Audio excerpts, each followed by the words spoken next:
सर्वात पहिले अद्रक लसूण मिरचीची पेस्ट, आगरी मसाला, हळद आणि दही, बिर्याणी मसाला लावून आपल्याला चिकन मॅरिनेट करत ठेवायचं आहे.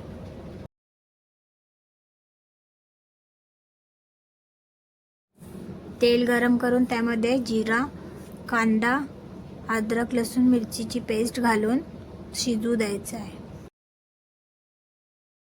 त्यामध्ये एक टॅमॅटो घालायचं आहे आणि मीठ घालायचं वरून आणि ते शिजू द्यायचं आहे. वरून चिकन आपण मॅरिनेट केलेलं घालायचं आहे आणि सर्व एकजीव करून झाकण ठेवून 5 मिनटं त्याला तेल सुटू द्यायचं आहे.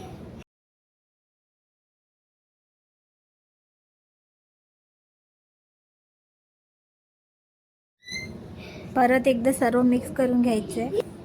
आता यामध्ये 1 ग्लास पाणी ओतून 20 मिनटं शिजू. आता चिकन रेडी आहे आपला. आपण आता राईस बनवूया. पाणी उकळवून त्याच्यामध्ये मी मीठ घालून अर्धा तास भिजवलेले तांदूळ घातलेले आहेत.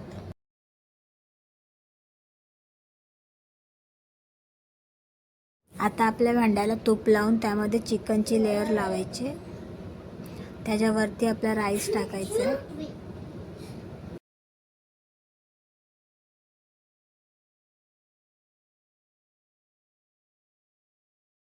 राईस व्यवस्थित पसरून झाल्यावर त्याच्यावरती आपल्याला पुन्हा एकदा चिकनची लेयर लावायची.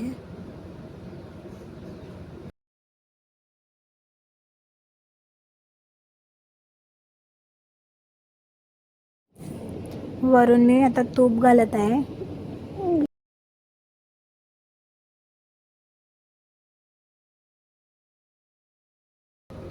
आता जो मी कांदा तळून घेतले, कांद्याचा बरिस्ता तो वरून घालून घेतले. कोथिंबीर घालायची आणि 15 मिनटं त्याला स्लो गॅसवरती वाफ येऊ द्यायची. आणि 15 मिनटामध्ये बघा आपली बिर्याणी रेडी आहे. Thanks for watching.